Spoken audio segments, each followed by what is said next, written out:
নলবাৰীৰ ডিবি ষ্টকৰ শাখা কাৰ্যালয়ত ক্ৰাইম ব্ৰাঞ্চে আজি অভিযান চলায়। প্ৰবঞ্চক দীপাংকৰ বৰ্মনৰ বহু আপত্তিজনক নথিপত্ৰ জব্দ কৰিছে ক্ৰাইম ব্ৰাঞ্চে।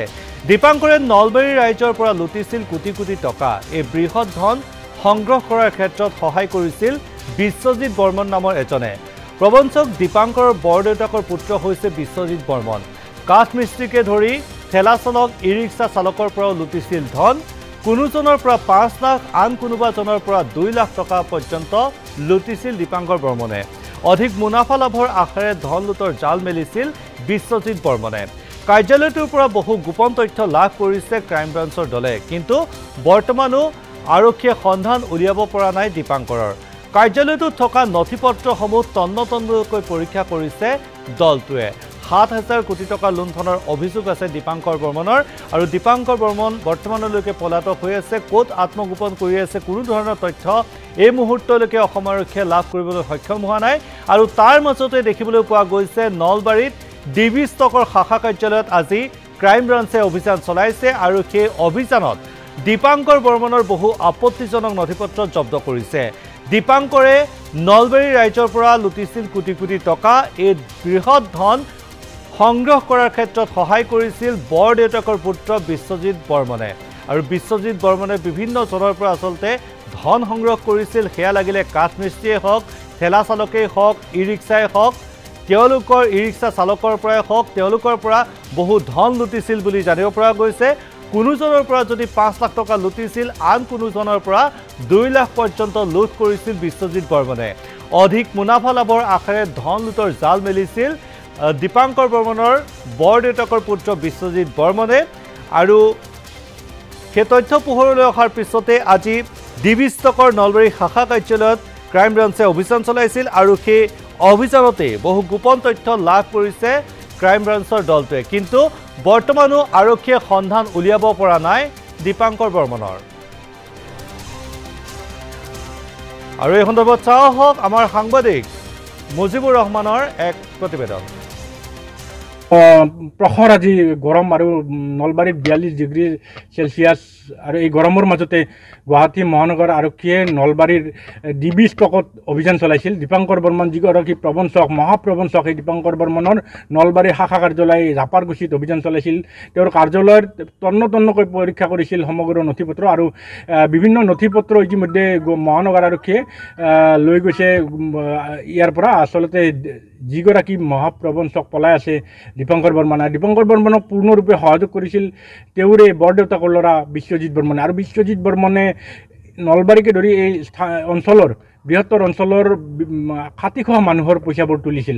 কাৰোবাৰ ৫ লাখ, কাৰোবাৰ ২ লাখ, কাৰোবাৰ ১.৫ লাখ, কাৰোবাৰ ২.৫ লাখ, আৰু কাৰোবাৰ ৫০,০০০। আৰু এনেকুৱা পৰিয়ালো আছে একেবাৰে দিন হাজিৰা কৰি খোৱা মানুহ, সেই পৰিয়ালৰো ২০-৩০ হাজাৰকৈ পইচা সংগ্ৰহ কৰিছিল। তেনেকৈ কোটি কোটি টকা তুলিছিল আচলতে দীপাংকৰৰ নেতৃত্বত বিশ্বজিৎ বৰ্মনে তুলিছিল নলবাৰীত। আৰু সেই টকা লৈ ইতিমধ্যে দীপাংকৰ বৰ্মনে পলায়ন কৰিছে, আত্মগোপন কৰি আছে। আৰু তাৰ পিছত চুমি বৰা কাণ্ড আহিল, আৰু চুমি বৰা কাণ্ডৰ পিছত কিছুদিন তল পৰিছিল দীপাংকৰৰ সেই কাহিনী, আৰু সেই দীপাংকৰৰ নলবাৰীৰ শাখা কাৰ্যালয়ত আজি অভিযান চলালে গুৱাহাটী মহানগৰ আৰক্ষীয়ে। আৰু অভিযান চলাই বহু আপত্তিজনক নথিপত্ৰ তেওঁলোকে লৈ যাবলৈ সক্ষম হৈছে। আৰু আচলতে যি দীপাংকৰক পূৰ্ণ সহযোগিতা আগবঢ়োৱা বৰদেউতাকৰ ল'ৰা বিশ্বজিৎ গ্ৰেপ্তাৰ হয়নে নহয় এতিয়ালৈকে কিন্তু গ্ৰেপ্তাৰ হোৱা নাই। স্থানীয় ৰাইজে কি কয় আপোনালোকে শুনিব। স্থানীয় ৰাইজে ইতিমধ্যে ভাষ্য দিছে, সেই ভাষ্যবোৰ আপোনালোকে জানিব যে দীপাংকৰৰ নেতৃত্বত বিশ্বজিতে সপোন দেখুৱাইছিল, দীপাংকৰৰ নাম কৈ বিশ্বজিতে সপোন দেখুৱাইছিল দুগুণকৈ পইচা পাব বুলি, ৰাইজে দুগুণকৈ পইচা পাব।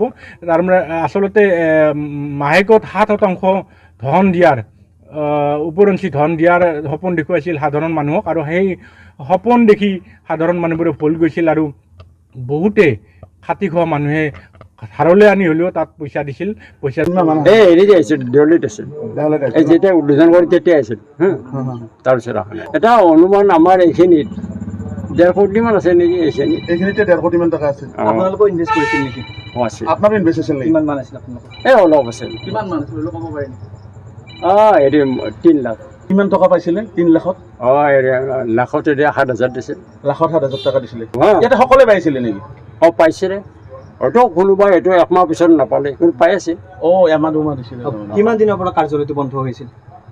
এইটো আপোনালোকে সুধিছে এইটো ধৰি লওক এমাহ হ'ব মই বেছি থোৱা নাই মই 50,000 থৈছিলোঁ মইতো এমাহে হোৱা নাই মই যেতিয়া তাৰমানে গণ্ডগোল লাগিল তেতিয়াতো নাপালোঁ এই পইচাখিনি মাৰ গ'ল আৰু 7% দিম বুলি কৈছিল কিন্তু মই এবাৰো নাপালোঁ কাক দিছিল পইচাখিনি আপুনি দিছোঁতো বিশ্বজিতকে তেখেতৰ দীপাংকৰৰ থ্ৰু দি হৈছে কামটো গম নাপানো তেখেতে ইয়াতে আহি পেলাই এনেকুৱা কৰিব বুলি গাঁওখনৰ মানে দুখীয়া মানুহখিনিক মানে হেৰি হাৰাশাস্তি কৰিছে মই 90,000 দিছোঁ 90,000 কেনেকৈ আপোনাৰ সঞ্চিত ধন সঞ্চিত সঞ্চৰ পৰা আনি থৈছোঁ বেংকৰ পৰা আনিব লাগে ইয়াতে দিছে আমাৰ তাৰমানে কৈছে যে সুত অলপ বেছি দিব মোক বেংকতো অলপ আহিছিল সেইখিনিও আনি পেলাই এতিয়া একেলগে 90,000 কৰি থলা কোনে কৈছিলে দীপংকৰে কৈছে 1 লাখমান কৰি থলি হ'ল হয়ে তাৰপিছতে সেনেকৈ ক'লা ক'লে 1 লাখ নাই দিয়া এইখিনি গোটাই উলিয়াই থুপৰি পেলাই থলোঁ কিবা এই অলপ ঘৰৰ কাম কৰিব খুজিছিলোঁ ৰুম এটা কৰিব খুজিছিলোঁ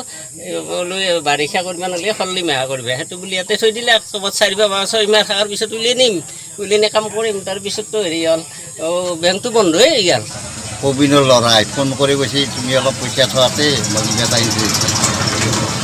হয়নে এনেকৈ ক'লা তাই ফোনেদি যোগাযোগ ক'লাক দেউতা তোমাৰ আছে কিবা কাম বন নাই কিবা আছে 6 দিয়া নামা তুমি চলি থাকিব আহিবা কিমান থৈছিল আপিটো 20,000 ছোৱালী 20,000 আপুনি মই 30,000 থ'লে থৰ এসপ্তাহ পিছতে অফিচটো মাৰা গ'ল আপোনাৰ গোটেইখিনি গ'ল গোটেইখিনি গ'ল আপিটোৰো গ'ল একেদিনে কি বিচাৰে আপুনি সেইটো পলাই আছে দীপংকৰ এটা আপা সিহে লৈছে পইচাটো বিশ্বজিতে বিশ্বজিতে লৈছে পইচা বিশ্বজিতে লৈছে